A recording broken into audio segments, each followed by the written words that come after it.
नमस्कार। तो आज हम बात करेंगे मुनिकृत नाट्यशास्त्र एवं हिंदी का पारंपरिक रंगमंच पर। भरत मुनि कृत नाट्यशास्त्र का संक्षिप्त परिचय। भारत में नाट्यशास्त्रीय परंपरा कितनी प्राचीन है, इसको लेकर विद्वानों में मतभेद है। कुछ विद्वान इसे ग्रीक नाट्यशास्त्रीय परंपरा से जोड़कर देखते हैं, तो कुछ इसे भारत में वैदिक परंपरा से जोड़कर देखते हैं। भरत मुनि रचित नाट्यशास्त्र एक महत्वपूर्ण ग्रंथ है। भारत से पूर्व और पश्चात में भी नाट्यशास्त्र के आचार्य हुए, जिनकी रचनाओं के माध्यम से नाट्यशास्त्र की समृद्ध परंपरा और उसकी नई नई व्याख्या दृष्टिगत होती है। नाट्य की व्युत्पत्ति और विकास। भारतीय साहित्य में नाट्यशास्त्र को पंचम वेद कहा गया है। भरत मुनि ने अपने महाकाव्यों में नाटकीय नाट्यशास्त्र के प्रारंभ में इसकी उत्पत्ति का बड़ा रोचक विवरण दिया है। उनके अनुसार एक बार वैवस्वत मनु के दूसरे युग में मनोरंजन का कोई अच्छा साधन न रहने से लोग उदास रहा करते थे।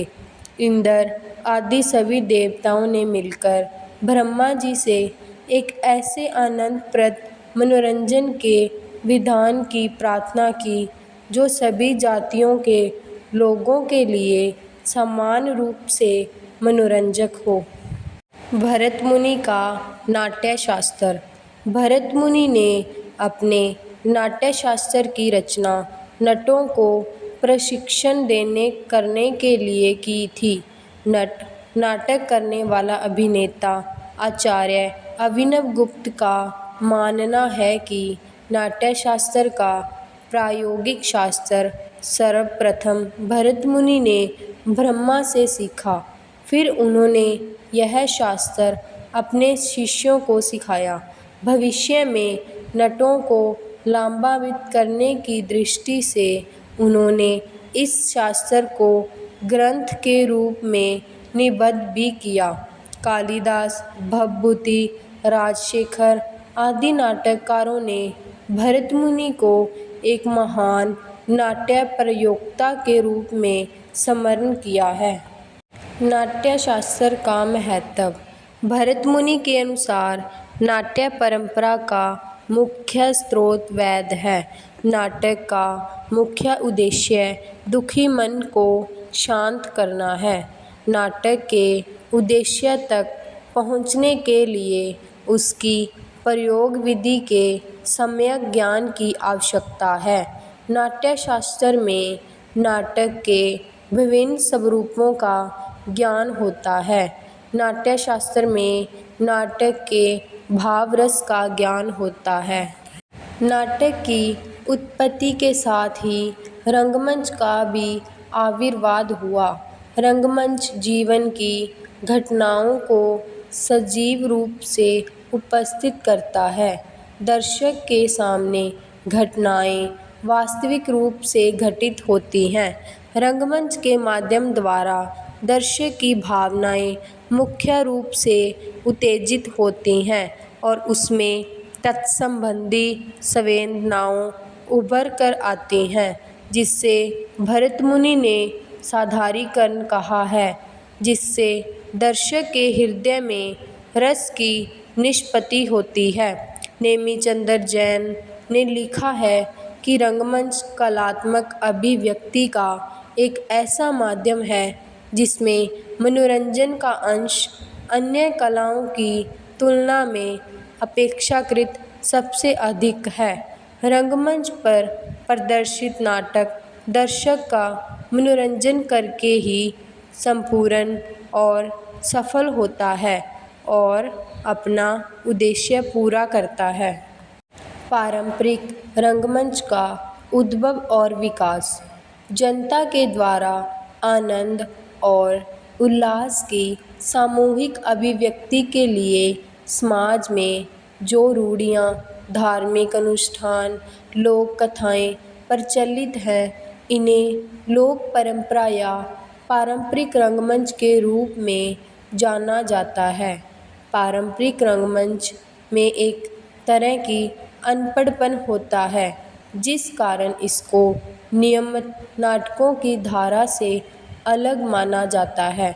लेकिन भारतीय नाट्य रूपों में महाकाव्य, पुराणों और गाथा काव्यों से जुड़े होने के कारण इसमें साहित्यिकता का गुण भी है। परंपरा।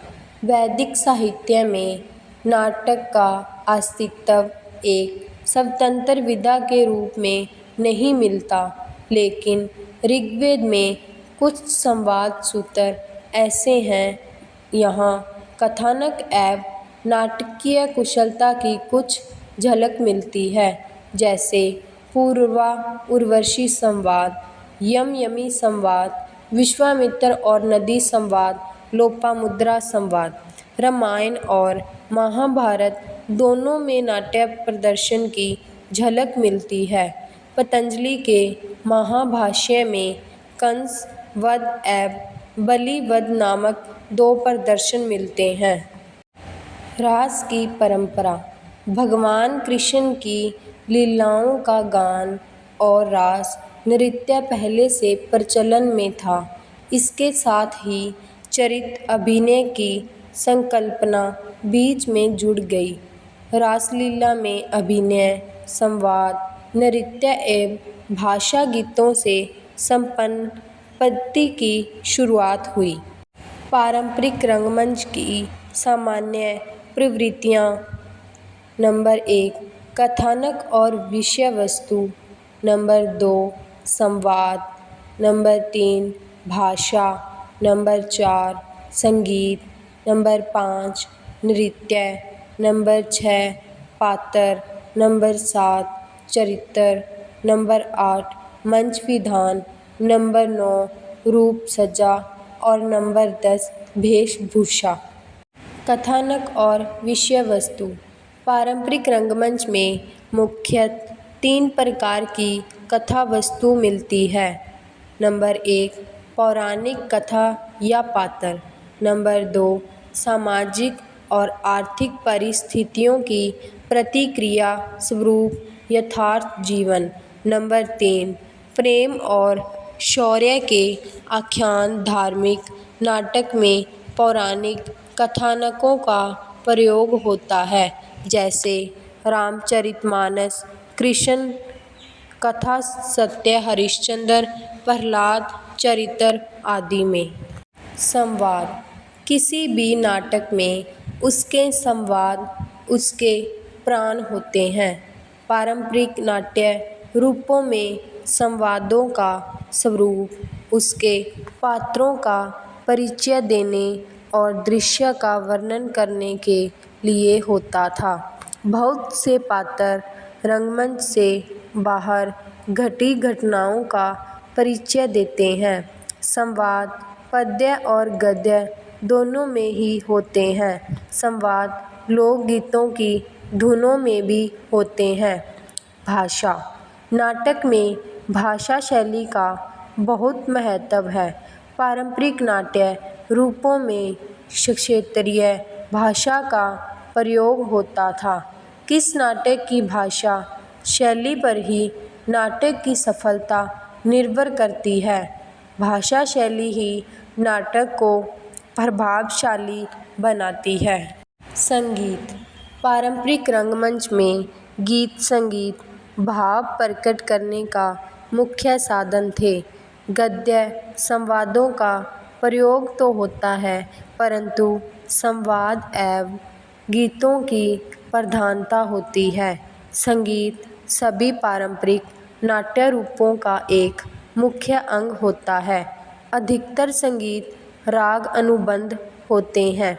नाटक में संगीत के लिए लोक धुन जैसे ढोलक, झांझ, मंजीरे, करताल, बांसुरी, हारमोनियम, सारंगी बजाए जाते हैं। संगीत के कारण एक उत्सव का वातावरण बन जाता है। यह संगीत दर्शकों को मनमुग्ध कर देता है। नृत्य। पारंपरिक रंगमंच में नृत्य महत्वपूर्ण होता है। रासलीला में नृत्य काफ़ी प्रभावशाली होता है। कथक, कुचिपुड़ी, यक्षगान काफ़ी प्रसिद्ध नृत्य है। यह नृत्य शैली नाटक में प्रयोग की जाती है। पात्र और चरित्र। नाटकों में एक ही पात्र कई तरह के रूप लेता है। कभी वह गायक बन जाता है तो कभी किसी विशेष भूमिका का पात्र बन जाता है। पारंपरिक नाट्य अभिनेता अनेक स्तरों पर नाटक में अभिनय करता है। वह प्रत्येक प्रकार के पात्र को जी लेता है। अधिकांश स्त्री पात्र का अभिनय पुरुष पात्र ही करते हैं और यह अभिनेता अपने अभिनय के कारण दर्शकों का मन मोह लेते हैं। मंच विधान। पारंपरिक रंगमंच का प्रस्तुतिकरण खुले मंच पर होता था। कभी कभी इन्हें मंदिरों के साथ लगे हुए स्थान या मेले या तमाशे में मंच बना लिया जाता था। कभी सड़क या गांव में पंचायत घर में नाटक की प्रस्तुति होती थी। कुछ नाट्य रूप जैसे अंकिया या रामलीला के मंचों की अपनी विशिष्टता होती है। मंच पर दृश्य सज्जा की सामग्री कम से कम होती है। मंच एक ऊंचा चबूतरा होता है। यहाँ से पात्र नाटक की प्रस्तुति करते हैं और उसके सामने बैठे दर्शक उसे देखते हैं। किसी भी नाटक को सफल बनाने में उसके मंच की महत्वपूर्ण भूमिका होती है। प्रमुख पारंपरिक नाट्य रूप नौटंकी, संवाद, तमाशा, ख्याल, विदेशिया, जात्रा आदि, रासलीला, रामलीला, अंकिया नाट, तेरुकूत्तु आदि है। निष्कर्ष। भरत मुनि द्वारा रचित नाट्यशास्त्र नाट्य कला का एक प्राचीन और व्यापक ग्रंथ है जिसमें संगीत, नृत्य, अभिनय, रंगमंच और रस निष्पत्ति का विस्तृत वर्णन है, जिसे नाट्यवेद भी कहा जाता है। हिंदी का पारंपरिक रंगमंच क्षेत्रीय और लोक कला के रूप में सादगी और स्थानीय विशेषताओं से युक्त है। भारतीय रंगमंच, जो प्राचीन काल से ही अस्तित्व में है, एक जीवंत कला रूप है जो भारतीय संस्कृति, समाज और इतिहास को दर्शाता है। यह नाटकों, संगीत, नृत्य और अभिनय का मिश्रण है जो सामाजिक मुद्दों को उजागर करता है और जागरूकता पैदा करता है।